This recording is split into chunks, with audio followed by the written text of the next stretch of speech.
Okay, here we have racing for today. It's the 8th of June, Saturday, 2019 Stradbroke Day in Queensland. Now this is the last video of this series. If you're interested in doing the benchmark handicap course, that'll be starting in a few weeks' time. Those of you that have done this course, it's $199 to continue.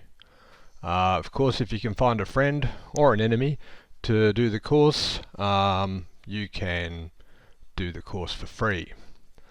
So anyway, moving on, today there's a variety of races as always on a Saturday. If we have a look at this Newcastle meeting first, very briefly. If you have a look at these fields here, this is one thing you have to be aware of very much so, is the number of runs that you've got in each race. So in race 1 here there's only 30 starts, virtually got no runs. Same with here, 8 runners, 61 starts. Well, that's not so bad, but 8 starts, 38 starts only, 21 starts only, 16 starts only. What are you going to do in a race where you've got 10 runners and they've only got 16 starts between them? Short of doing serious video analysis, perhaps you can follow your favourite trainer-jockey combination. There's really not much you can do in terms of analysing these races. This one's getting up to having a reasonable number of runs. This one again, not many runs. The only race which really has enough starts in it is race 8, so we'll have a very quick look at race 8.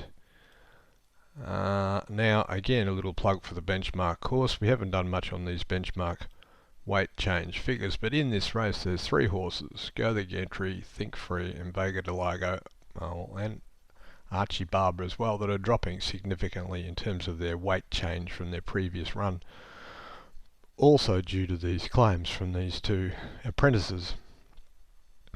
Okay, so in theory, having a look at the market as well, without doing anything more, Go the Gantry's on top.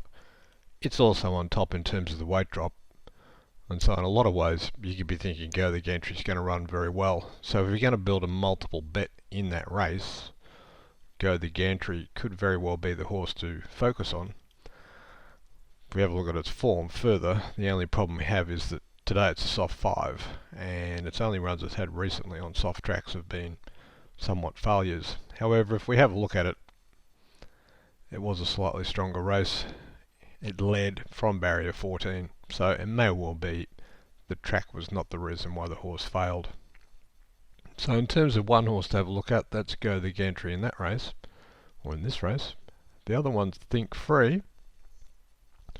Similarly, is dropping back from this 3-year-old fillies set weight event, whatever that was, Group 4, and also very well weighted. The problem with this horse is it's got 48 days off. Nothing in racing is easy. And the third one, Vega de Lago, is similarly dropping back from stronger races, but coming back a fair way in distance.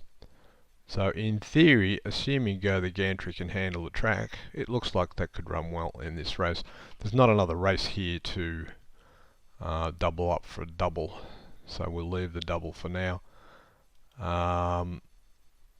Randwick today, heavy 8 track, overcast.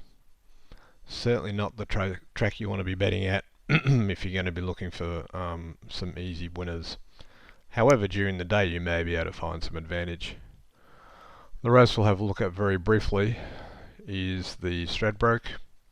Now of course everybody loves to bet on these big races, and they are of course the hardest race to win on, and therefore quite often not really the race you want to be betting on. However, because it's so popular, we'll have a quick look at it. So from the top, the Bostonian has been racing very well. You'd have to say he was going to be some chance in the race. He's been running really great races since he's returned from New Zealand. Home of the Brave is racing well, races handy. It looks like he doesn't really run a really great 1400, although he's got some wins from England, looks like, but he's got barrier 17, he's got the pin-up boy James McDonald, 49 days off. I think we can probably risk this one. Dispatch is racing very well in Adelaide. Again, Adelaide is definitely not as strong as this race, however is racing very well. Does look somewhat doubtful at 1400, hasn't had any runs over the distance, Barrier 1 means it's going to have to boot up from the inside. I think we'll be preferring this one. Rail is out 2 meters. Okay, so that may suit front runners. Dispatch may be able to hang on and run in the first 4. I wouldn't be betting on it.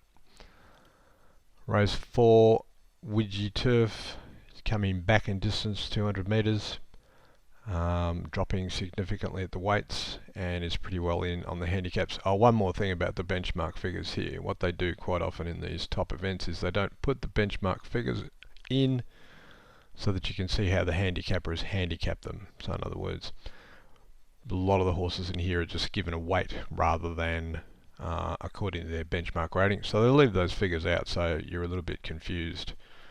And it works, or more confused perhaps. So in this race, this horse looks like it could run well, so we give it some chance. Again, 42 days off, going north. Hard to say how they're going to go. Usually they need a run to acclimatise, but we'll say put it in as a place chance. Trekking is racing very well, has a big weight drop from last start. Top jockey, pretty good barrier for this kind of race, has to be some chance. Dollar for dollar, pretty much finished a long way back from the wide barrier last time. Previous to that, did run a good race in the Doomben 10,000, again from a wide barrier. Has Jamie Carr, for what that's worth. Wide barrier again, you'd think it would be a place chance. Another one that's been doing a bit of movement was here last year for this race, where it ran a modest race. Back again, and clearly pretty good horse looking at it, so this has to be some chance. This one looks probably better suited over shorter. The old Glen Boss is back, so 5 tries of the distance for 1/3, so it's not exactly suited over this trip. Barrier 11. I think it's going to find this too tough.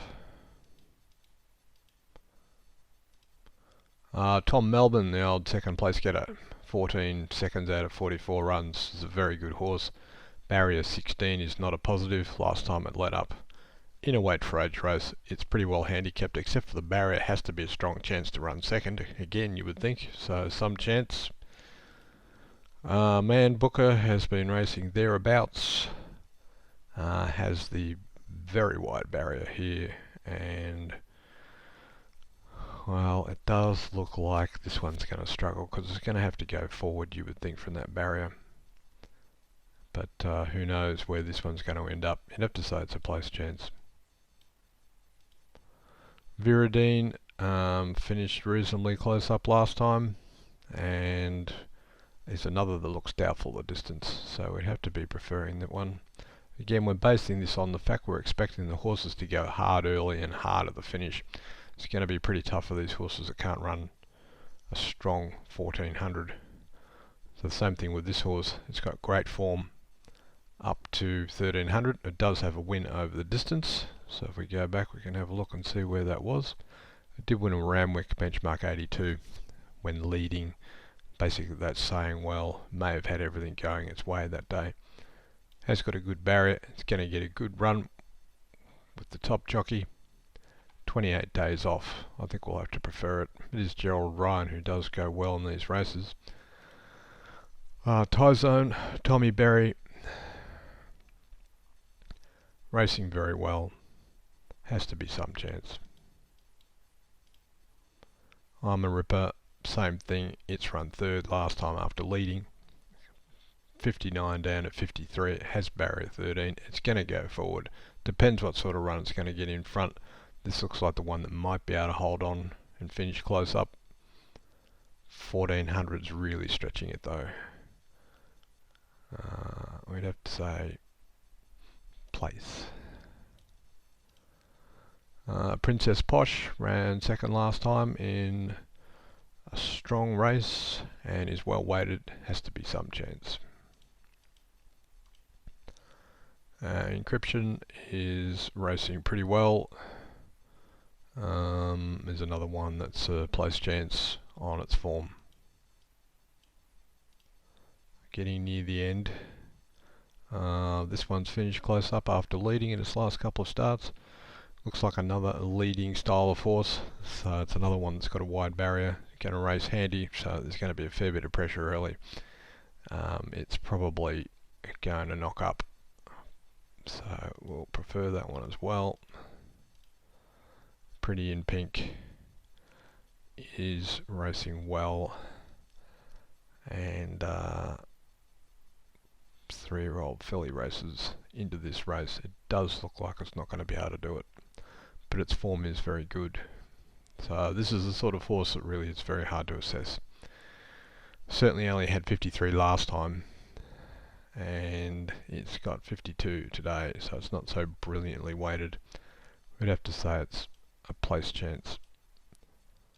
And that's the field. Now, the replays. Now, some of you apparently don't have these replay screens available, so if you want those, you can let me know and I'll add that in to your system. If you have a look at the last start, there was 8 runners that ran against each other in the race won by the Bostonian. So if we have a look at this, here's the figures comparing last start weight to today's start weight, and then if we sort it according to their ratings, we end up having Princess Posh tracking. So on this basis, looking at the adjustment for the weights, Princess Posh is the one who's going to be hard to beat. She's gone from barrier 10 to barrier 3. Tracking's gone from barrier 1 to barrier 9, which may or may not be an advantage. Erythea's gone from 3 to 14, so that's probably going to be a disadvantage for Erythea. And the Bostonian's gone from barrier 11 to barrier 6. There's not much between them. And then Endless Drama has a better barrier. So looking at this, the Bostonian looked like a very strong chance of winning this race. However, looking at these weights here, there's quite a few horses that have been weighted better to meet him, well, better at the weights. If we have a look at the previous race, that's back in Sydney, we end up having Viridine, who is on top there, followed by Tracking again, and looking at this other race, with the more relevant race would be this other Bostonian race. In this race, Dollar for Dollar, who still has a bad barrier, meets the Bostonian better on the weights, adjusted for weights and margins. And Man Booker is in there, but again he's got another shocking barrier, as does I'm a Ripper. As far as the race looks, if we sort it according to our chances, we end up having 1, 5, 7, 9, 13 and 15 as the chances on form. Certainly you'd have to be building something around the Bostonian, who's been winning those races stylishly, but given those other weight changes, it does very much look like probably Princess Posh is the one to beat. Sorting the race by market, we end up having Princess Posh on top, Viridine, which we didn't like, Dollar for Dollar, place chance, the Bostonian some chance. So looking at the market and looking at the chances, we have Princess Posh on top, the Bostonian in there, followed by Endless Drama, further down Tracking. So if you were going to be looking to do a multiple, now of course the beauty of these races, and this videos run too long, the beauty of these races is you can find some huge over to end up doing the job for you. You can get a massive first 4. I would say the chances of getting the first 4 in this race is pretty limited, but having done this work, you could take a few of those horses to win, take a few of those other ones for 2nd, 3rd and 4th, and cross your fingers, and there you go. So again, here's an example of a race. We'll see how it runs in the end later today. Princess Posh. There you go.